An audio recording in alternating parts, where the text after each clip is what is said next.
Welcome back. For this module, we will be looking at labs 10 and 11, exercises E and F respectively. And I just want to point out that I am not asking you to do the exercises that are in the lab manual, as I think that these are a little bit more confusing. So believe it or not, but the exercises that I have added onto the Canvas pages, I believe are easier than what you'll find in the book. Nonetheless, the exercises that you'll find in the book have always that supplemental reading. And so the exercises in your lab manual include exercise 15, 16, and 17. And these will have additional information if you do not like, or if you feel like you want more information than I provide for you in the supplemental reading that I have attached to our exercises. Again, these three labs in the lab manual we'll be talking about humidity, what it is and how it works, as well as the stability of air in an air parcel. So we'll touch on that definitely right now, but if you find that this is not enough information for you, please feel free to check these out in your book. I'm sure they will prove beneficial as well.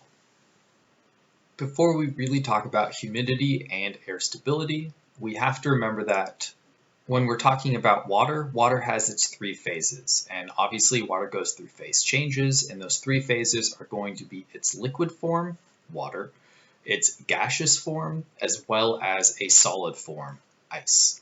And so specifically when we're going to be talking about water in the atmosphere, we are going to be constantly referencing the liquid and the gaseous form.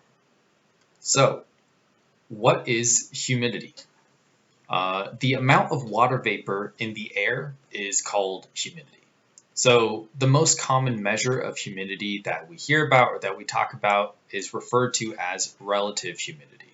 And that is the ratio or the amount of water vapor that is actually in the air compared to the maximum water vapor that could be in the air at any given temperature. So really, the relative humidity will change if either the water vapor content increases or decreases in a parcel of air, or if the surrounding temperature of air changes. So water vapor or water vapor capacity is the maximum amount of water vapor that a specific air temperature can hold. And when a specific air temperature has reached its maximum water vapor capacity, we call that its saturation vapor pressure, and we abbreviate that to SVP. And so when we talk about this, it's important to note that cold air's capacity to hold vapor pressure or moisture is far lower than the ability for warm air to hold water vapor. And when we get to a point where we have a certain amount of water vapor in an air or in an air parcel at any given temperature, it's going to reach a point where the air becomes so saturated with vapor pressure, right? So that is, again, its gaseous form, that when it cools or when the vapor pressure increases, it's going to reach a point where that air parcel is not going to be able to hold on to that moisture in the air. And that is when we start seeing the liquid moisture or water. And that is called the dew point or the dew point temperature, right? So the dew point temperature is the temperature at which air must be cooled or it becomes saturated with vapor pressure. And I know that's a lot to take in, so let's go ahead and take a look at this graph. In the most simple scenario, let's take a look and understand that we have our temperature reading down here at the bottom. And so when we're looking at this graph, this red line indicates the water vapor capacity, meaning that this line is showing us how much water vapor can exist in a parcel of air. Again, think of almost like a little balloon of air going along this line. And so that at a given temperature, the ability or the capacity for a certain air temperature to hold onto water vapor increases. So the warmer that it gets, that means that there is a higher capacity for air to hold onto water vapor. So below this line, we will have the moisture in the air will be in its gaseous form. And if we are on this opposite side, this is where we're going to have the moisture as in water forming. So you can think of this again as like the dew point line. So most importantly, we can see that when we're dealing with really cold temperatures, the capacity to hold onto water vapor, the gaseous form, is much, much lower than when we're getting over here into warmer temperatures. And so when we talk about this air parcel moving up or down this temperature line and the amount of water that it can hold, that is more or less what this line is representing to us. So specifically for Lab 10, it's going to be really important to keep that in mind, that when we're talking about the relative humidity, that is a ratio of the actual water vapor compared to what the water vapor maximum could be, right? That saturation vapor pressure. And so we're going to have to figure out how to calculate those two things, or I should say calculate that thing, keeping in mind that we have a actual amount of vapor pressure in an air parcel versus the maximum amount of vapor pressure that could exist in that parcel. So again, when dealing with humidity, we are looking at the amount of water vapor in the air. Remember that warm air can quote unquote hold more water vapor than cold air can. And relative humidity, again, is that ratio. So a 100% humidity level would be full saturation, and 0% would be absolutely no moisture in the air whatsoever. But what's going to be most important is that we are going to be using this expression to calculate for relative humidity. So keeping in mind that relative humidity is going to equal the actual vapor pressure, right? Actual water vapor in the air. And that is going to be divided by what the maximum water vapor that is possible for that specific air temperature. So it's our vapor pressure and our saturated vapor pressure. Divide that and multiply that by 100. And that is going to give us the percentage of relative humidity. So keep that distinction in mind, those two differences between vapor pressure and saturated vapor pressure. We're about to look at another graph, but first I want to mention or show you something else about humidity. You've probably seen this, but let's say during a hot summer's day, you have your glass of ice water or whatever you may be drinking outside, and you notice that water starts to form or condense on the outside of the glass. This is, in essence, dew point happening at real time. So dew point is, again, that temperature at which moist air condenses and forms water droplets on a surface. That means that there is X amount of water vapor in the air at a given air temperature. And when that air temperature drops, as we just learned, colder air cannot hold as much vapor. So when that air gets cold, the water vapor becomes saturated at that air temperature, and that's why the moisture that is in that air condenses and forms on the outside of your glass. And so it's actually really interesting, but also really simple, that the cold glass has, because it's cold, because the ice that's in it is actually going to cool the air just outside of that glass. So the surrounding air around that glass is going to get cold, and so that buffer of surrounding air drops in temperature, meaning that the amount of moisture that is in the normal air further around it, whatever you're standing in, is going to be the same. But because this layer of air right around the cold glass cools down, that cold air cannot hold the amount of vapor pressure that exists in the normal air, quote unquote, around us. And that is why you're seeing that air basically you see that moisture, that water getting drawn out of the air and condensing onto your cold glass. And so often people refer to this phenomenon as the glass is sweating or whatever it is, but now you know, and you can tell everybody that the reason that your glass is getting wet on the outside has nothing to do with the liquid on the inside. It's because that cold glass is literally chilling the moisture out of the air around it. So that is the dew point temperature. Keep that in mind, and that only happens when we have our saturated vapor pressure meaning that our vapor pressure, the amount of water that exists, or I should say water vapor that exists in the air, becomes so saturated that it can no longer stay in its gaseous form and becomes liquid water. Also, when we talk about humidity, and for the most part in our labs, we're really only going to be talking about how to express humidity as far as pressure in millibars, and that for that same reason, I only really need you to pay attention to that initial expression that we talked about 2 seconds ago, where vapor pressure, again, is that share of air pressure, millibars, that is made up of water vapor molecules, right? Water in its gas form, while the saturation vapor pressure is the maximum amount of vapor pressure that could be held by that parcel of air.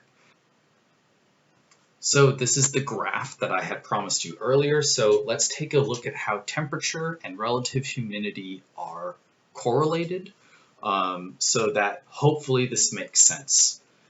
We're looking at basically a shift from midnight, so the middle of the night, to noon the next day, back to midnight, to noon, and midnight. So really, we're going from one day to another, and most importantly, we're just needing to pay attention to the temperature swings, right? So during midnight, it's cold. Noontime, during the middle of the day, it's getting warmer.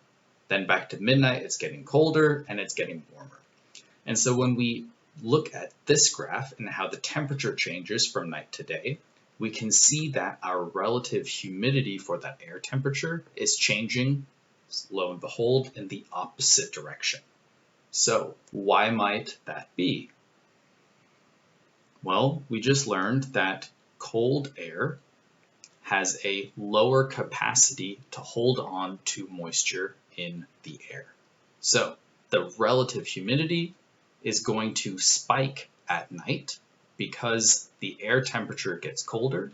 So even if the actual moisture in the air isn't changing, the percentage saturation vapor pressure would be at 65 degrees is going to be much higher or much closer to its 100% of saturation pressure, right? So we're getting really close to the dew point at night. When the temperature increases, we know that warm air can hold more moisture. So even if the actual moisture content isn't changing, but the capacity for this air to hold more moisture is making the percentage, right, the total possible amount of moisture that this air temperature can hold is going to, again, increase so that the relative humidity decreases because there is a higher possibility to hold on to moisture. And so again, as the temperature cools, the relative humidity increases because there is less potential to hold on to water vapor. And as the temperature increases again, the relative humidity goes down because this air parcel can hold on to more water vapor. So hopefully this makes sense. Hopefully you can see this relationship, because that is going to be crucial to making sure that you understand and can succeed during the actual lab assignment. You are going to be tasked with understanding the air temperature as well as what the saturation vapor pressure is going to be for specific air temperatures. So become very comfortable with reading this graph, because an air temperature at 5 degrees Celsius is going to have the saturated vapor pressure of holding air at 9 millibars. So the dew point for a temperature at 5 degrees Celsius is going to be 9 millibars. And notice how the warmer the temperature gets, the greater amount of air or of water vapor the air parcel can hold. So when we go down in temperature, we can see that this is becoming much, much smaller, and indicating that warm air has a higher capacity of holding on to moisture before reaching its dew point, its saturated vapor pressure, than cold air. So when we're looking at this, what is the saturated vapor pressure of an air mass or air parcel at 35 degrees Celsius? We're going to need to come back over here to our graph, locate where 35 degrees Celsius is, and then look over here and check out and see what the saturated vapor pressure is going to be. In this case, for 35 degrees Celsius, it looks like it's 56 millibars.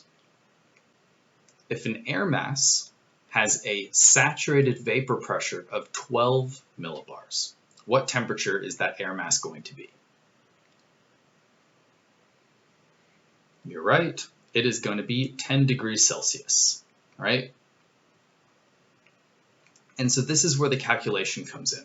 If an air mass at 10 degrees Celsius has a vapor pressure of 10 millibars, and that air mass's temperature increases to 25 degrees Celsius without experiencing a change to its vapor pressure, meaning that this air parcel is going to remain at 10 millibars. What is the air mass's relative humidity at 25 degrees? This sounds complicated, but if we look back over here at the graph, we can see that at 10 degrees Celsius, our saturated vapor pressure is 12 millibars. So even right here, the reason that this is saying a vapor pressure of 10 millibars is because its saturated vapor pressure would be 12. So we know that the vapor pressure is actually below the maximum amount of moisture that this air parcel could hold. So we're definitely not at its saturated vapor pressure. But if this air parcel changes from 10 degrees Celsius to 25 degrees Celsius, then we have an air parcel at 25 degrees Celsius with a saturated vapor pressure of 32 millibars, but its actual vapor pressure is going to be 10 millibars. So take a minute and see if you can figure out how to plug these numbers into this expression before I help you with the rest. I recommend pausing the video here to do those calculations. All right, let's check out and see how you did. So as I just said, when you plug those numbers in, we know that our vapor pressure for this air parcel is going to be 10. And we can see that when our air parcel rises in temperature to 25 degrees Celsius, the maximum amount of air pressure, saturated vapor pressure, is going to be 32 millibars. So we are going to have to divide that and multiply that by 100 to get our percentage of relative humidity, indicating that an air parcel with 10 millibars of air pressure at 25 degrees is going to have a 31% relative humidity. So this is the basic foundation and the information you need in order to complete the first lab for this week. I know there's a lot of new information. It can be pretty complex. I highly recommend reading through all of your supplemental reading, and whatever I've provided for you on the lab modules is not enough. Like I said, please take a look at the additional supplemental reading that you can find in your lab manual. Otherwise, let me know if there are any questions, and stay tuned for the next video so that you can see how to do the second lab that is required for us for this week.